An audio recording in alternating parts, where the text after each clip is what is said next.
Welcome again to Cottage Talk. I'm Russ Goldman. Joining me right now is Tony Gold. This is our post-match show of Fulham's victory last night against Chelsea at Craven Cottage. I'm calling it Fulham beat Chelsea again at Craven Cottage because I don't know if you know this, but they've actually beaten them recently at Craven Cottage, not last year, but a couple seasons ago. And I think that kind of gets lost in the shuffle that they actually did beat them at Craven Cottage. So that's why I'm calling it that.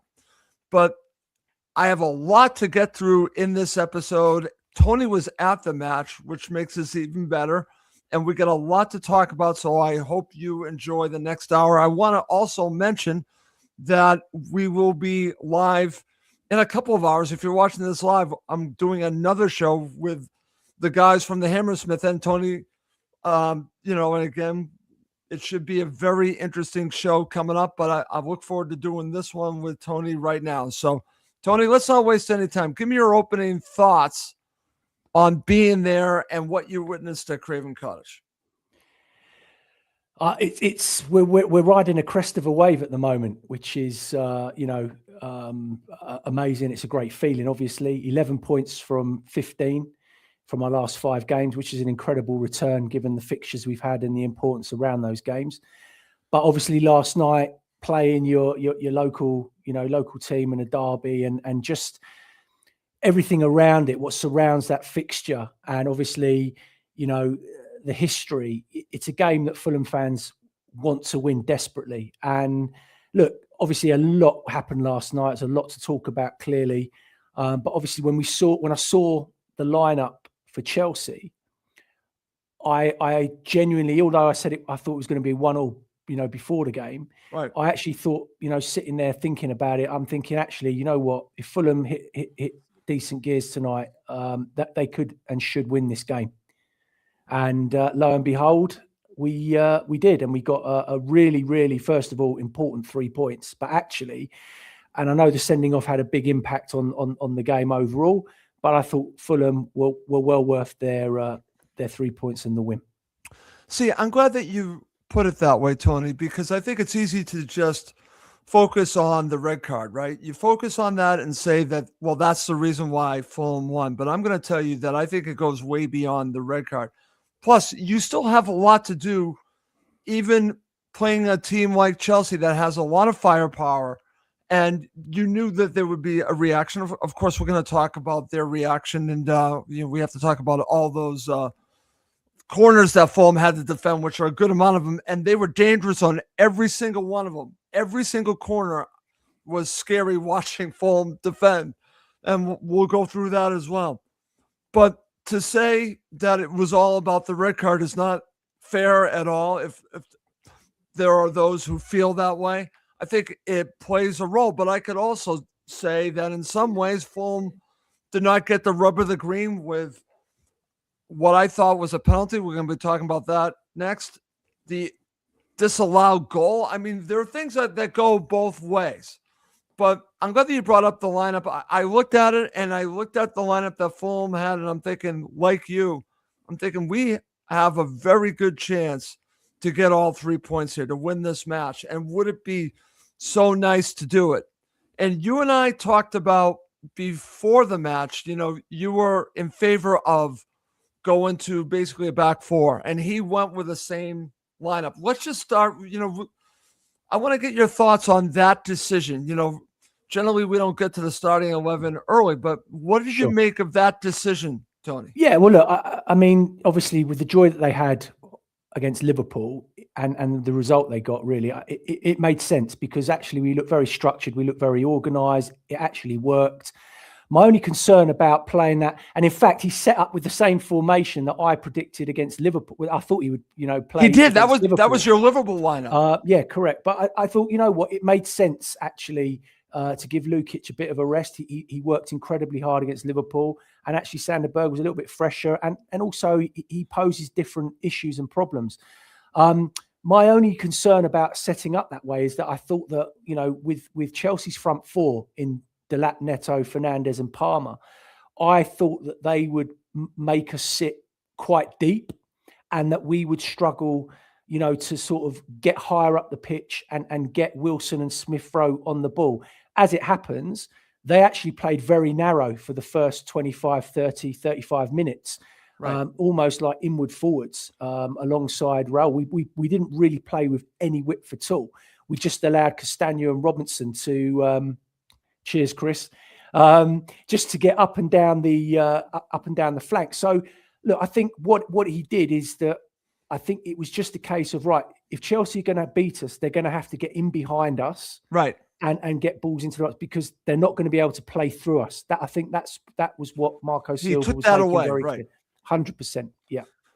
And it worked, Tony. And again, like I said, we're going to talk about everything to do with this match. So if you look back at it, because I kind of understood where you were going on it, but Fulham did play 3 at the back at Stamford Bridge last season. And that first half, I remember us talking about you were not impressed with what you saw in the first half.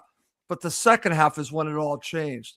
This match was obviously a little bit different because of circumstances, but I do understand now why he decided to do it. And that's going to lead us to go to Cottage Talk talking points, because this is where we talk about things that came out of the match. And I think the first thing that I really want to go to is talk about Marco, because Marco won the coaching battle. Now you have situation with an interim manager and Liam Rossini is taking over. He's in the stands, but you're still talking about quality players for Chelsea, and that Marco still needed to set Fulham up to get all 3 points to win the match. And he won this in many ways. Like you said, the decision to start the way we started, to have Berger come on, I thought was actually, like you said, a good decision based on what Lukic did the match prior. The bench, I think, again, I'll say it when he deserves it. He pulled all the right levers. And I will say a big thing. And again, I think it might not sound like a big thing. It was like, oh, well, of course he's going to do it, but he still needed to do it. To switch from a back 3 to a flat back 4, starting the second half and bringing Kevin on and taking Quink off. Tony, that to me was a huge moment, because you didn't need 3 center backs at that point. So he had to change. So in a way, Marco did change. Here's me chiming. I want Marco to change. He did change. So that was, again, a statement for me from Marco Silva. Seeing the situation, again, the broadcast I was watching was saying the same thing. It's like, he really should change this at halftime. And Tony, he did do that, and he pulled all the right levers.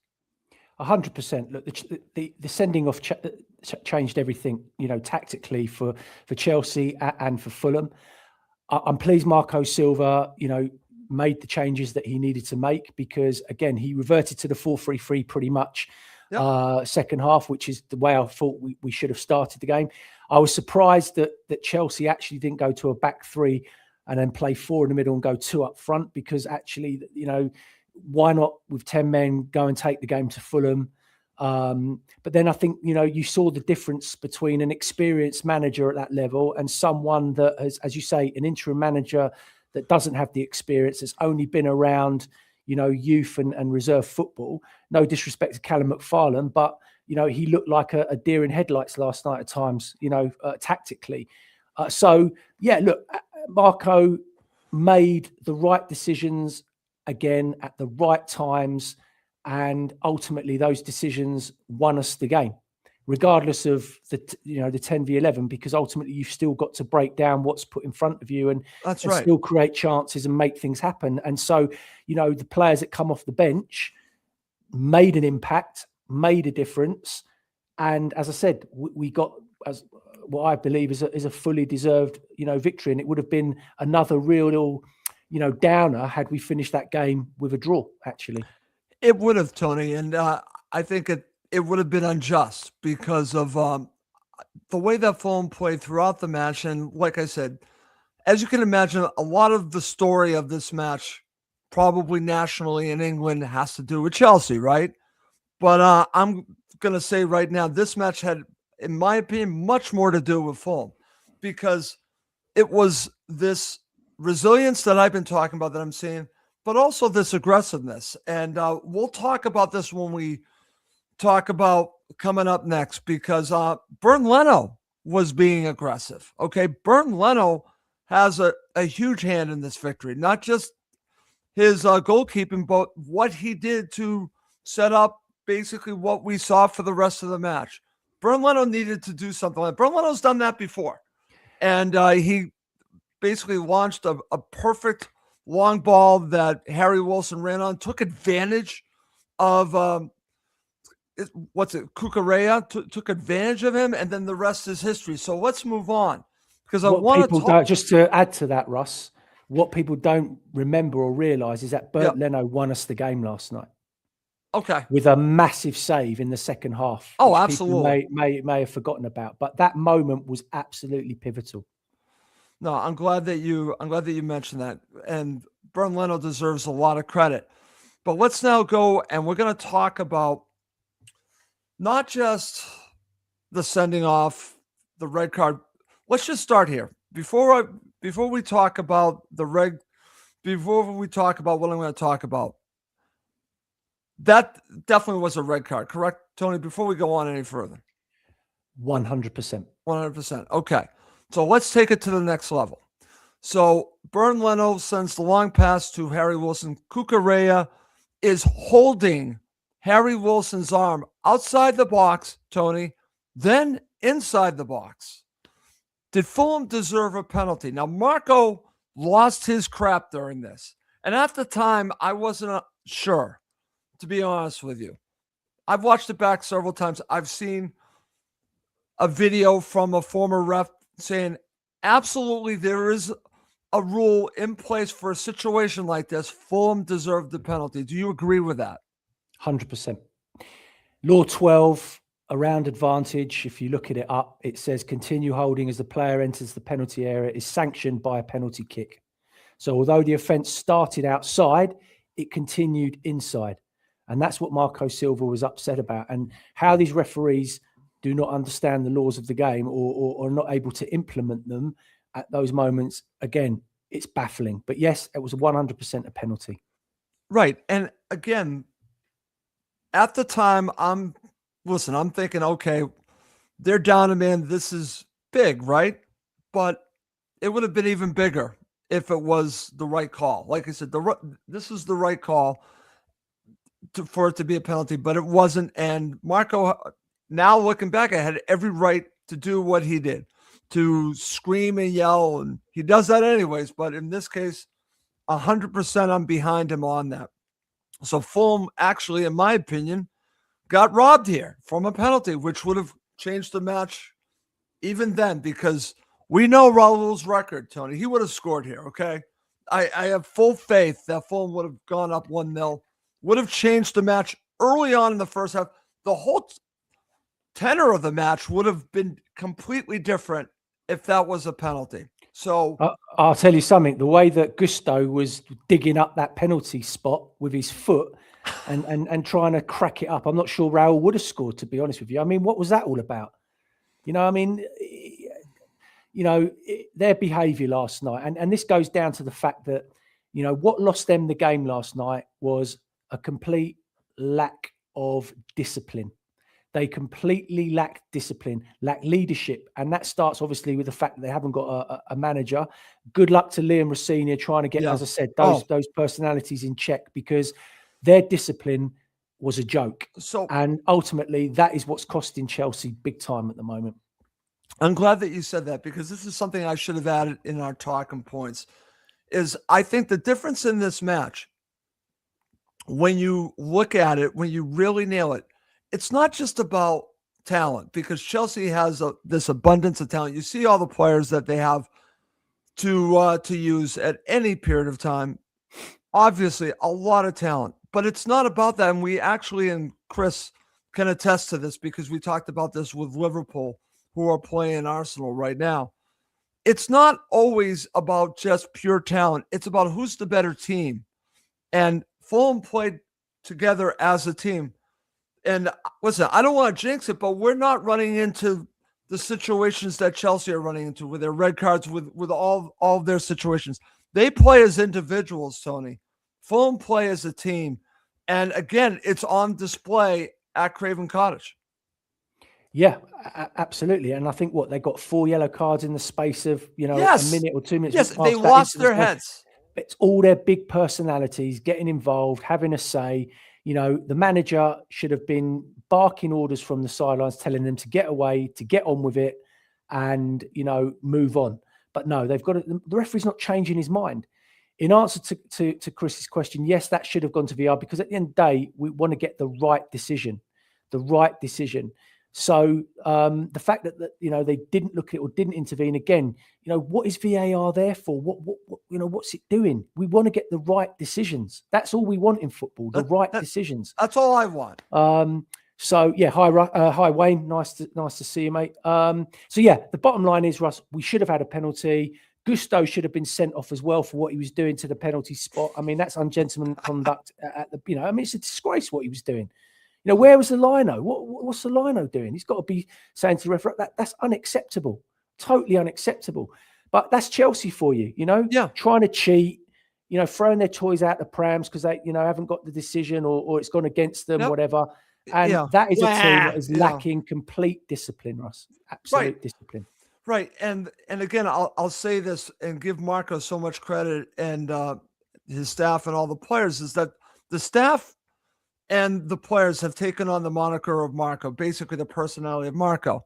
Marco is a fiery leader, but he is not reckless. Chelsea are reckless and they don't have any discipline. Fulham have this structure that comes from Silva.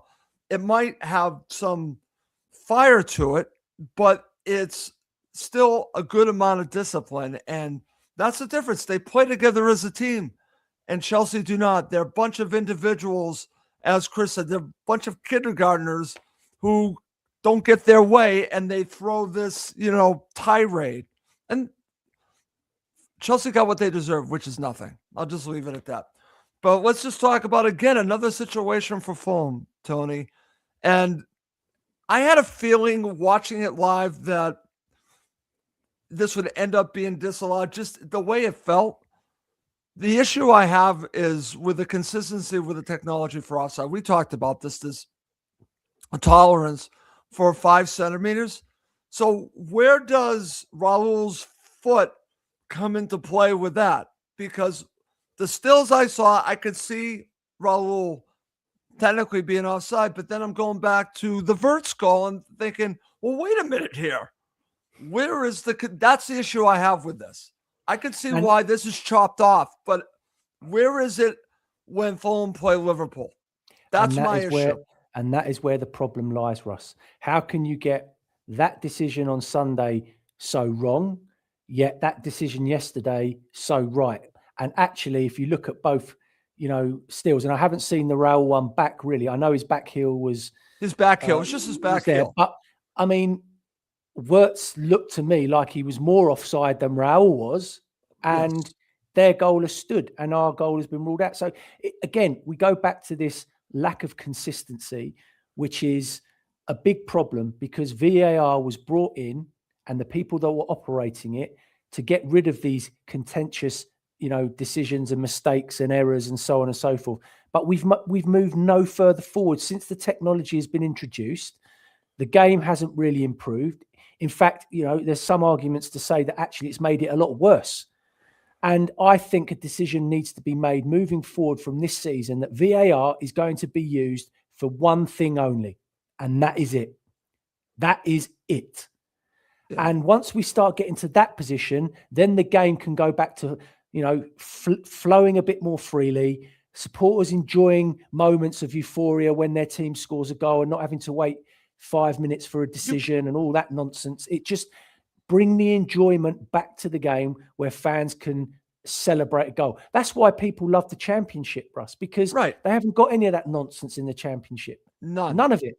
No. So the game flows a lot better, but we have to get to a place where these decisions, are completely and utterly spot on, not contentious where one is, one isn't, spot on. Right. And that's the issue I have. I don't mind technology. I want to get the calls right, but they have to be consistent across the board. And there is no consistency. It's just inconsistent. And listen, Tony, I agree with you. You were at Craven Cottage. You're watching this. Don't you want to be able to just, basically just love a goal and not have to worry that the goal might be chopped off. It happens not just to Fulham, to every club, okay, in the Premier League. It happens all the time. It's just very frustrating when, especially for you guys who are there, and you got to wait. And then sometimes it goes for you, sometimes it goes against it. I don't It's a think killer. that's what this was intended, but No. it's But also turned the out. moment of which that goal came, Russ, it was in the 48th minute. So we're talking about, 3 minutes into injury time at the end of the first half. That could really have affected the team. It could have really affected everything that was going on. And also it changes Marco Silva's halftime team talk. Of course it does. So, there's a lot riding on these decisions. And also the fact that, Harry Wilson is in such great form, and you want that form to continue and, his confidence to keep going. So, look, thankfully it didn't. And ultimately, it wasn't, a decision that ended up meaning anything or too much. But I think what fans want to see, what I want to see, is just a bit more consistency with the technology, Russ. That's it. That's all I want to see, Tony. I just want to see whether it goes for or against Fulham. I want it to be consistent all the way around. And this just hasn't been. And then it gets me to think, is this a Big Six issue? I go there because of the inconsistency. It gets me to think, again, I'm used to it here with, they call basically in the NBA like the Larry Bird rule, the Michael Jordan rule, where they got all the calls because they were the superstars. And I'm feeling that you get this thing with the Big Six teams, the top six teams, that they get the calls because of who they are. And when it seems like the majority of the calls go their way, you're going to feel that way because there is this interest for the Premier League to back these teams. And you got to think, I'm not saying it's the fix in, but it gets me to think, is there an issue with calls going, a bias going towards some of these clubs like Arsenal, like Liverpool, because of who they are and who Fulham are? If you are consistent with the calls, all that goes away. It should be consistent. It shouldn't matter who Fulham are, who Chelsea are. Just be consistent. That's all I want, Tony. Well, I think John and Chris make some good points there. John is absolutely right. They are consistently bad. Absolutely, 100%. And you know what, Chris? I've been saying it for 3 seasons now. See, Chris is right about this. I mean, you guys are both right about this. Should be ex-professional footballers should be running VAR 100%. Players that have played the game at the highest level and understand football.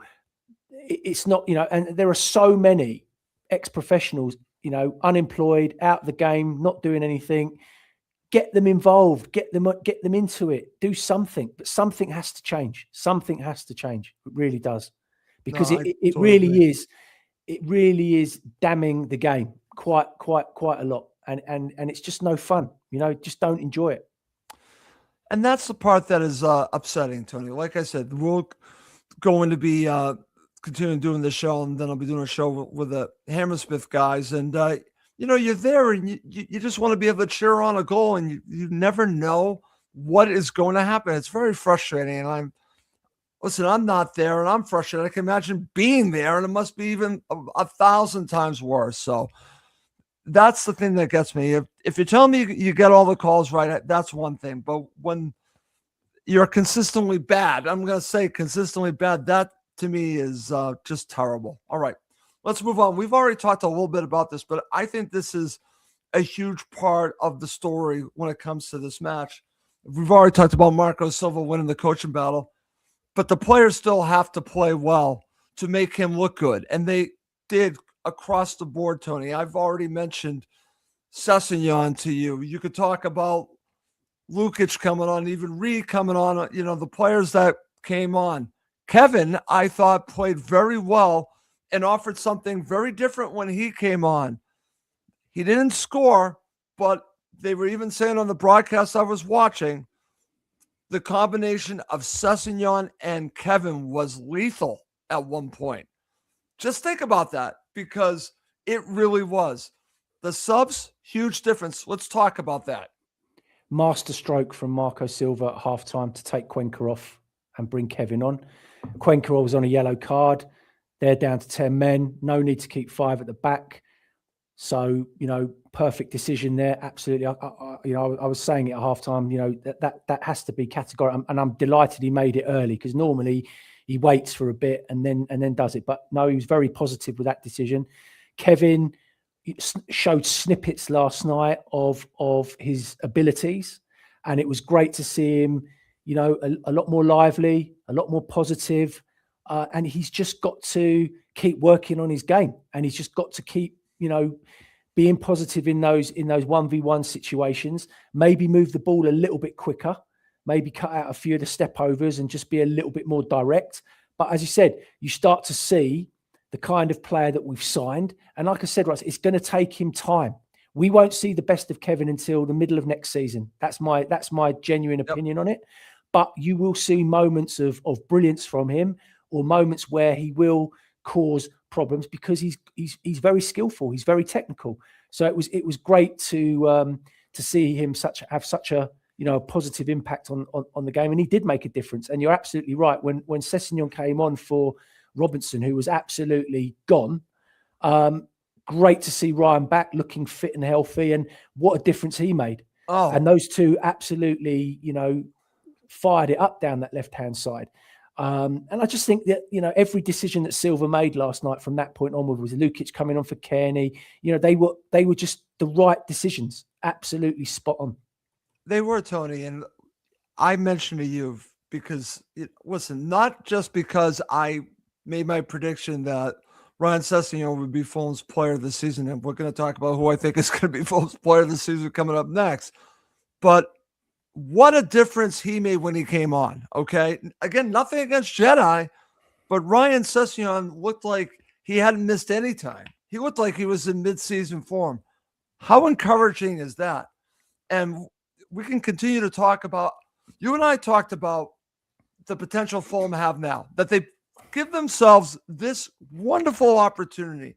I went on full time and I was basically almost begging the Cons to sign players, because of the results Fulham are getting, the position they put themselves in. You've now added Ryan Sessegnon back. Kenny Tete will come back at some point. Josh King will be coming back. How about Rodrigo Muniz? And then you're talking about the boys that are away at AFCON. What a wonderful opportunity Fulham Football Club have to add quality players to the mix they already have. This to me I was thinking that they just needed to get by while the AFCON boys were away. They're doing more than that. They've turned it into a platform, which is what you want. It's like because they're only going to get better when all these players return. That's what's exciting to me. Well, you'd like to think so. And the thing is that what makes this purple patch so amazing is the fact that we've done it without all of those players that you've mentioned, Russ. It's crazy. Yeah. And so it's even more remarkable, because everyone was, doom and gloom, and me included. I was thinking, blimey, we are really going to have to roll our sleeves up, and there's going to be, moments of real difficulty and proper challenges. But actually, what it's actually done, Russ, is throw the group together and made it even stronger. Made them tight. Absolutely. And resilient, Tony. Resilient. Yeah, that's the word. That's the buzzword of Fulham's season at the moment, is that resilience that Marco Silva has instilled in this group. And also, Russ, it shows the character of the players as well, because it takes a lot of character to be able to step up week in, week out and perform to a certain level.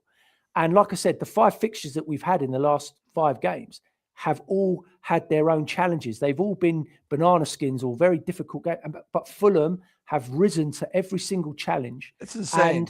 And as I said, without the personnel, it's made it even more remarkable. So full kudos to the players, full kudos to Marco Silva and his coaching team. And as I said, long may it continue. Absolutely. And for me, like I said, what even made me feel so much good about what we're seeing, like I said, they're doing this resilience with all these players gone. Now, when you get a player back, you see what he offers. You know what Kenny Tete is going to offer. You know what Josh King's going to offer. I think we're in for I don't think we're going to be seeing, this is my prediction. I could be dead wrong because I've been wrong before. I don't think we're going to be seeing what we have seen every season under Marco, which is a slide. You want to know why? Because he should have more than enough players to avoid that slide. I think part of it has been such a small squad, an injury here or there. Right now, since the group has come together and you're just adding to it, I don't think you're going to see the slide. I don't think you're going to see it this time. And if you don't, I think Fulham have a really good chance of getting to Europe. I can't believe I'm talking like this, but that's where we are. You got to talk about where you are. So let's move on.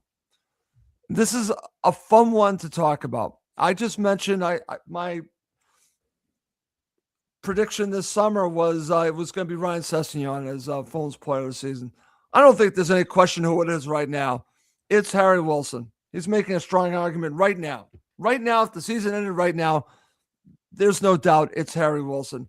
I think what's fascinating, Tony, and you get to watch him in person, what is the difference? What is the secret sauce? What is going on? Is it confidence? Is it he has just entered his prime? It's all come together because here's a player, and Chris can attest to this at Liverpool, that had all this talent, that had all this promise. I've said this about Ryan Sessegnon as a young player about to enter his prime. Now you get to reap the rewards. Tony, Fulham are reaping the rewards of the player Harry Wilson is becoming. They need to sign him long-term now, okay? But beyond that, let's talk about why we're seeing it. Forget player of the season, Russ. He's on for the Ballon d'Or, isn't he? No, look, in all seriousness, yeah, at the moment, he is Fulham's standout player. There's no question about it. There is another player that I think is going a little bit under the radar, and simply because obviously he's not in as such magical form in terms of assists and goals. But I think Raul is very close, and he's very much up there as well. Yeah, with players. Raul is having an absolutely magnificent season as well, Russ. But look, what Harry Wilson has done, Russell, this season is, number one, he's had a consistent run of games, which I think has helped him massively. He's taken full advantage of that opportunity. He's playing with huge confidence. And I think more importantly, he's got himself fitter, sharper, and healthier. And that is what you're seeing from Harry Wilson. There's never been any question about his technical abilities, Russ. He's always had the technical ability. But I don't think he's ever been as fit and sharp as he is now. And also enjoying his football, playing with a good group of lads. Obviously, Marco Silva believes in him, trusts him. And confidence, like John says there, and Chris has alluded to, confidence is everything in football. Absolutely everything. And this is a player that is at the top of his game at the moment. And unfortunately, at some point, it will dip. There's no question about it, because you can't maintain those levels. But listen, what I would say to every Fulham fan out there now is just enjoy the ride, enjoy how he's playing, and soak it up, because it's great to see. It is, Tony. And I actually went on a show here in America on Sirius XM FC called Ronaldo Talks Football to talk about the match last night. And Jason Davis, one of the hosts of this show, a couple seasons ago, became a Fulham supporter, and talking about his journey as being a Fulham supporter. This is one of the hosts of the show. And I told him, I said, you should, this is why when you made your choice, I'm talking to Jason Davis, this is why it's for moments like tonight. It's for moments like tonight. I said, but I'm here to tell you that what you're watching from Harry Wilson he is coming on the level of someone like Clint Dempsey. If he continues to do this, he is playing on that type of how Clint Dempsey went from just a squad player to, next thing you know, he's scoring goals for fun. And now Harry Wilson is doing it. Is that a fair comparison, or is that a bad comparison? I'm curious your thoughts. No, I think players are always going to be compared, Russ. Do you know what I mean? And it's natural. I think at the moment, for me, I look at Harry Wilson in his own right, and there's a lot of young Fulham fans out there, my son being one of them now. Harry Wilson is his favourite player. And that says a lot, around those, that's how a lot of the younger Fulham fans watch and see now, is that players like that are standing out, and you're breaking away from the norm of, the Mitrovics and all of these players that, fans used to love and adore. But, Harry Wilson will be compared, and there's going to be, a lot of pressure on his shoulders now. Every time he steps out onto the pitch, there is this level of expectation that, we're going to rely on Harry Wilson to, produce a bit of magic or get us out of a bit of trouble. And that's the beauty. And like I said, you think about the players, you've got Chuck Kwesi, who was also on fire before he went to the AFCONs to come back. Yep. You've got Bassi, who was, playing relatively well. You've got Iwobi, who was playing superb for us. What happens when they get back, Russ? You can't change a winning team or a winning formula. So what, they're going to come back? They're going to have to sit it out on the bench, and they're going to have to win their places back. And so competition is healthy. And this is what we want in our football club. This is what we want. Right. And I thought about that. What's fascinating, like you said, with the emergence of Harry Wilson, Harry Wilson's playing every single match the rest of the season. You can't take him out. What do you do on the other side? Does Chukwueze walk back in? I don't know, because now you have the option with a couple different players. Like I said, now you have Ryan Sessegnon back. Now you have Kevin. What do you do there? But this is all good. You have Iwobi coming back. What do you do there? How do you mix and match that? All of a sudden, Tom Kearney's offering you something. What do you do with that? Even Harrison Reed is offering you. It's a good time to be a Fulham supporter, because Marco now has all the choices at his disposal, but I'm going to say it right now, he needs more. He needs more choices. So I don't want, we need more players. I'm going to say it right now. You're going to agree with me. Get Marco another striker. Get Marco another winger. Get Marco a number 8, because they have never replaced Andres Pereira. So for me, that's what Fulham need right now. They need to be changing things up. They need to be making, Marco needs to have different options at his disposal. These are headaches that Marco Silva wants, Russ. They're good headaches to have. You want a manager that's sitting there Friday night with his coaching staff, or Thursday afternoon, racking his brains about, who's he going to play, what systems he going to set up. And those are the headaches you want. And you want to keep that competition healthy. And I think when the lads get back from the AFCONs and we get our injured players back and hopefully make a couple of decent signings before the end of January, we're going to have a very healthy looking squad going into the back end of the season. And you might be absolutely right, Russ. That might just be the straw that breaks the camel's back and actually finally catapults us back into Europe. You might absolutely be spot on with that. Well, that's why I'm harping on this big time. I'm not going to just accept a loan deal. I'm not going to accept a situation like that, because, that's just not what is needed right now. They need a lot more than that, Tony. All right, let's move on. One more topic. I mentioned these before we did the show. Have Fulham closed the gap with Chelsea? What I mean is not specifically talent-wise, but the fact that Fulham have now beaten Chelsea 3 times over the last several seasons, right? And I don't think it's a given for Chelsea that they're going to be Fulham anymore. I think they've closed the gap that way. What do you make of this? It's a great question. It's a really, really good question. And I obviously financially know, but, I looked at Chelsea's side last night, the 11 players out on the pitch, and I looked at our 11 players out on the pitch. And I was thinking, how many of Chelsea's players that were out there last night would I actually consider taking or would get into this current Fulham team?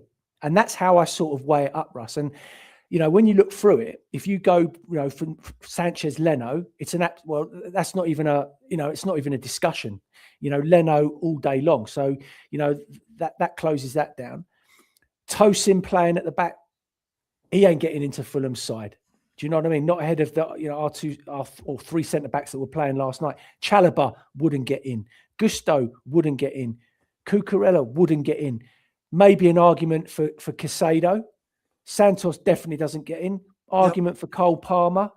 Enzo Fernandez, a give or take. I'm not sold on him. Neto, yet probably, definitely. And Delap, no. So the answer is, I would say absolutely, at this moment in time, Fulham have definitely closed the gap on Chelsea without any shadow of a doubt. Right. And that's what's, again, wonderful about this, because Chelsea have so much more financial backing at their disposal. Okay. They can pretty much do whatever they want. Okay. Within the parameters of the financial situations. Listen, there's one thing that I will give Blueco credit for, and Todd Bowley, is that they've manipulated the system. I want Fulham to and Shah Khan to manipulate the system somewhat to their advantage. Like I said, I'm an accountant. I know it's possible to get the most out of the money that you're spending. They have done that. But I'm telling you right now, I would take this team right now, Fulham's team, over Chelsea's team. They have so many more options if you look at it, just on paper. But I'm taking the players that play together as a team over talent. I've always been like that, Tony. I live here in New England. The Patriots were never a team full of talent. It was a team that played as a team with the greatest player of all time, Tom Brady, but they played as a team. That's what Fulham are right now. That's the difference between Fulham and Chelsea. That's why they have closed the gap. Fulham have closed the gap against Chelsea. I wanted to end talking about that, Tony. Yeah, and I totally agree. I mean, as I said, if you weigh up the two teams last night and analyze it and go player for player, man for man, there isn't too many in that Chelsea starting 11 that get into our starting 11 at the moment. That's a fact. And we can have all the arguments in the world about it. And I've got, an answer for the arguments in terms of, player v player. So at the moment, Fulham have definitely closed the gap. And in fact, I would say now, with the manager that they've got in the helm, I would say Fulham have probably leapfrogged Chelsea a little bit in that regard, because you can't compare Marco Silva to Liam Rossini at the moment. Liam Rossini is going to have to earn his stripes. And trust me, he's got a big job on his hands. Big job on his hands. And fair play to Chelsea for giving him the opportunity, and fair play to him for taking it up. So, yeah, it's going to be, the next couple of seasons are going to be very, very interesting. But like I said, Russ, we need to strike whilst the iron is hot.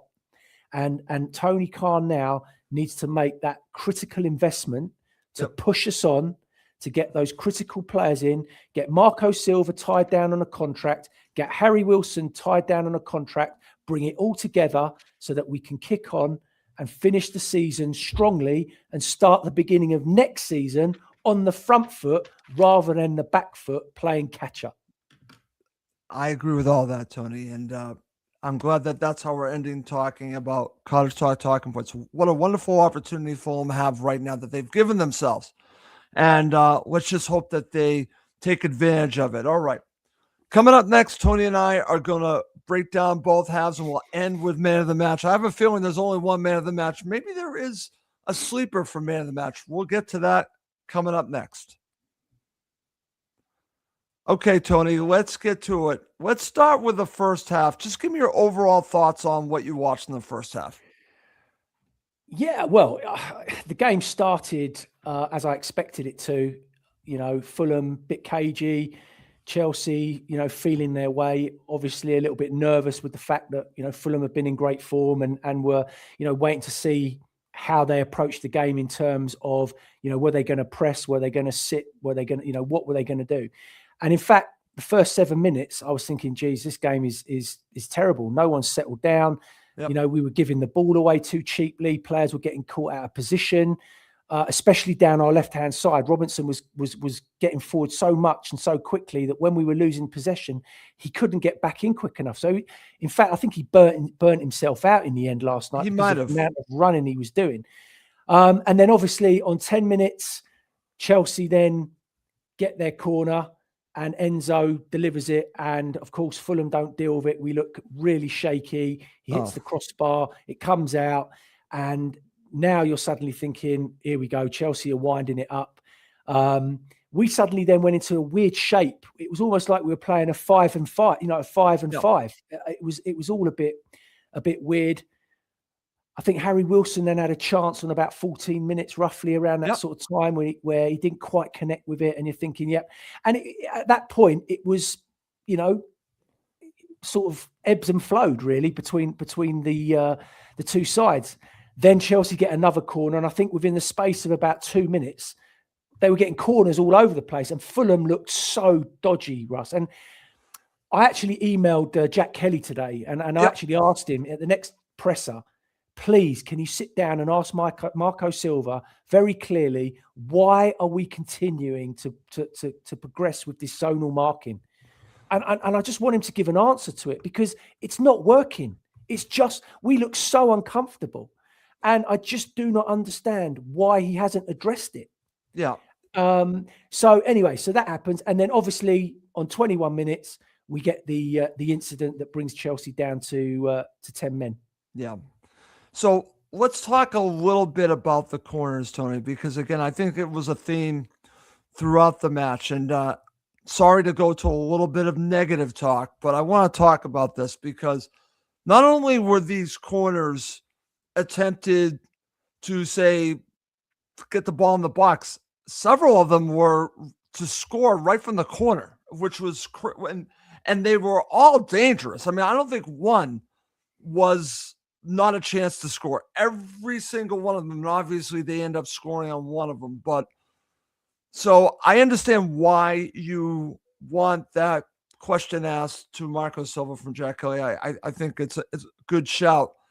But what was Chelsea doing? You got to see these corners. Was it just a delivery, or was it a combination of the zonal marking? Why was it? It was a combination of everything you've just alluded to, Russ. Look, the delivery was outstanding. You know, you got to every single one. You got to take your hat off. At the end of the day, he was putting it into an area, a dangerous area that was putting Fulham under pressure. Look, they would have watched back all of those games, Russell, where Fulham have conceded goals. Right? What has been Fulham's biggest Achilles heel this season? Putting everything else aside, what has been our biggest Achilles heel this season? It's been zonal marking, scoring goals from corners, conceding goals from zonal marking at corners. Yeah. So Chelsea's backroom staff and analysis team would have sat down and watched and said, right, when we get corners, this is where you need to deliver the ball and this is where you need to put Fulham under pressure. And that's what they did. So, you know, Chelsea's backroom staff in those positions did their jobs last night, Russ. Yeah. And, you know, I just... what frustrates me is it's been going on all season and we still haven't addressed it. And if Marco Silva addresses it and changes it, then it will take away that issue and teams would have to start thinking about doing something different. But instead, we continue to allow teams to put this kind of pressure on us. And eventually, they got rewarded for it. They did. We're going to talk about that in the second half.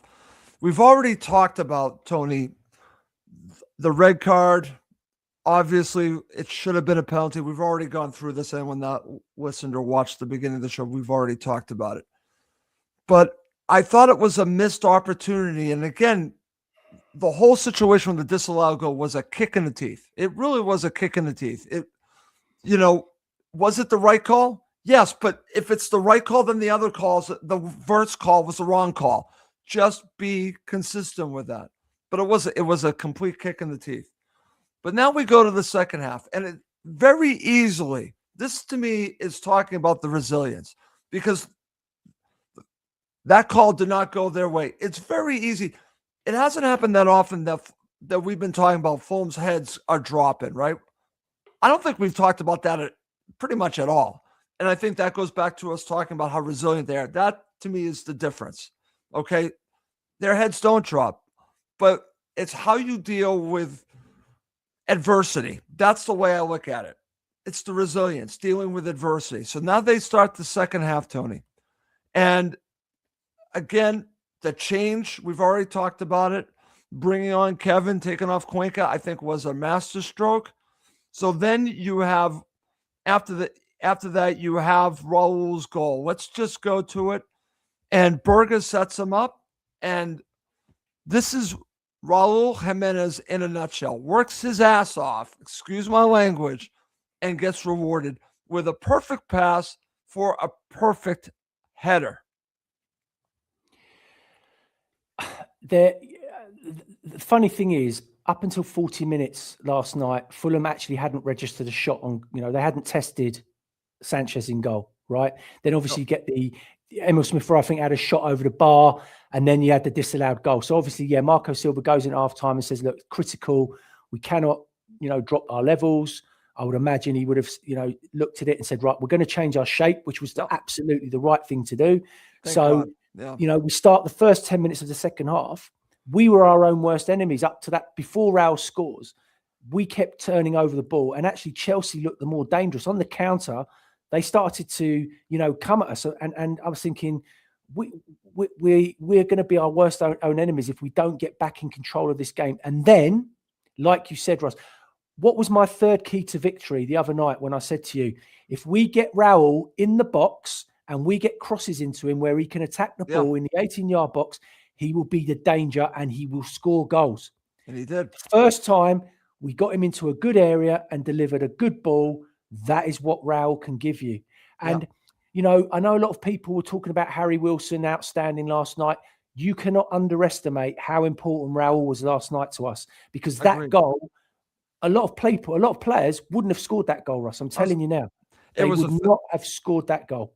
It was a fabulous goal, and he deserves all the credit, Tony. And I'm glad that you mentioned, the beginning of the half. Obviously, this changes things. A little bit later, you have a very good opportunity from Kevin. I actually thought it was the back of the net. What did you think watching that live? Did you think that might have gone in, or no? From the angle that I saw when it hit it, it was clear it was going wide. Okay. Because for me, it looked like it was going in. Yeah, no. But what was great is, as I said, that moment he hit it, I was praying it would go in, because that was just the moment that he needed. Yeah. That would have catapulted him and escalated him onto a whole nother level. He needs a goal in the worst way. He does, and it's going to come. It 100%. It is going to come. You can see he's getting there. But it was one of those moments, because I was sitting there thinking the next goal in this game is going to be critical. It's going to be so crucial to how things play out. So he was unlucky. He was unlucky.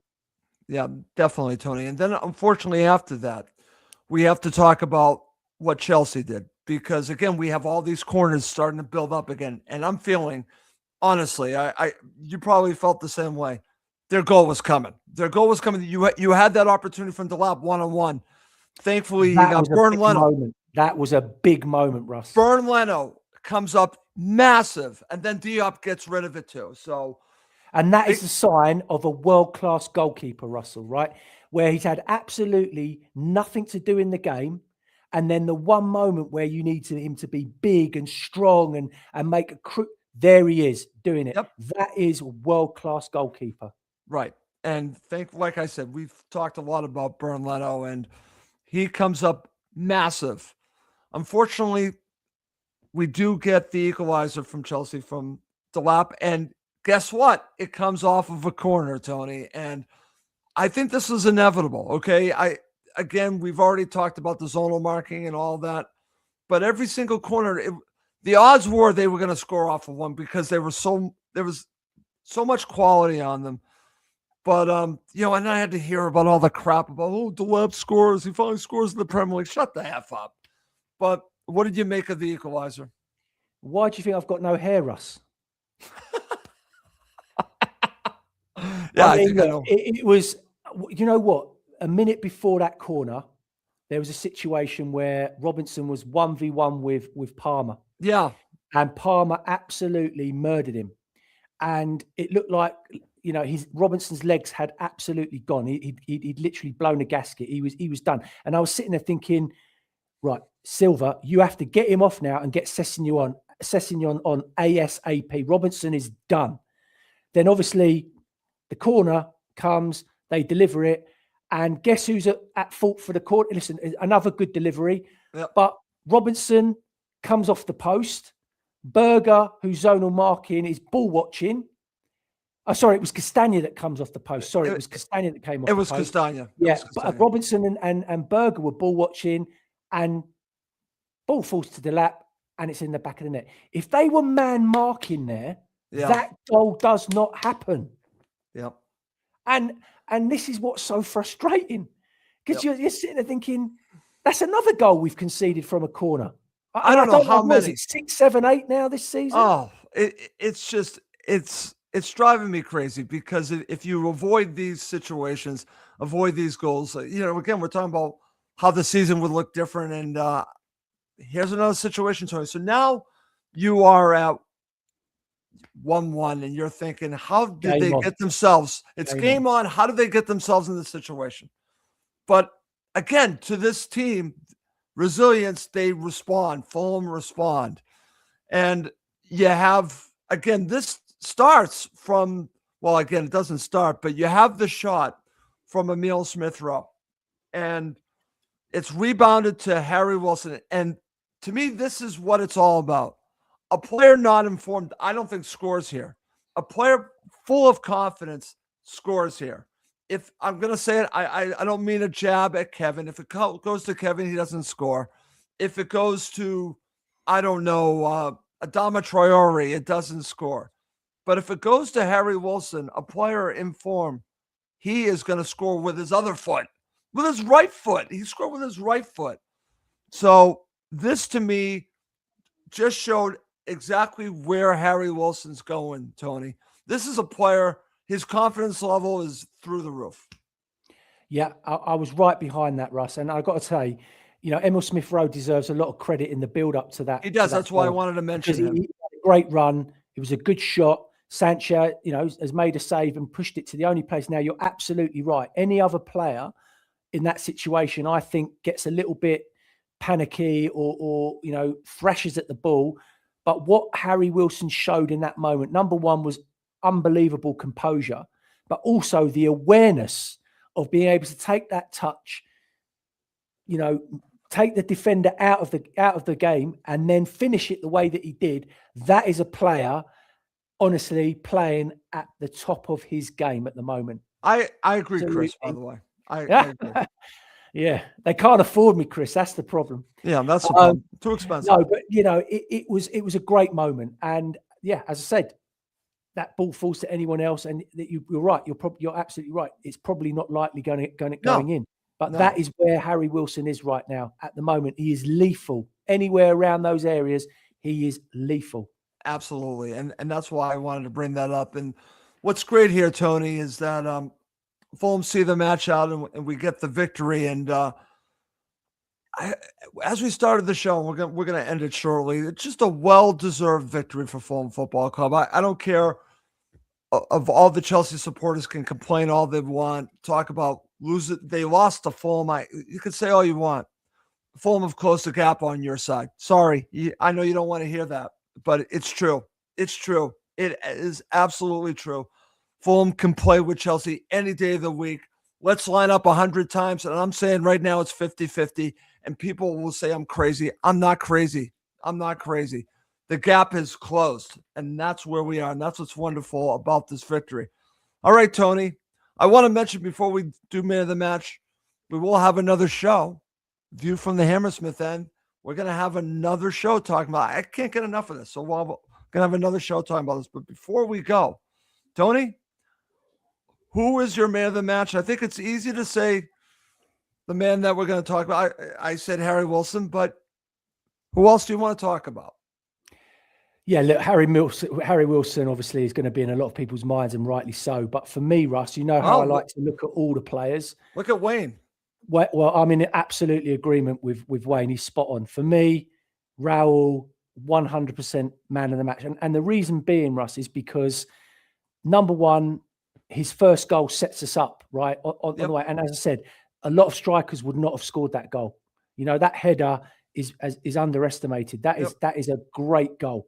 The relationship that those two at the moment are building, and I'm talking about Raul and Wilson at the moment, is fantastic. They've got a really, really good understanding.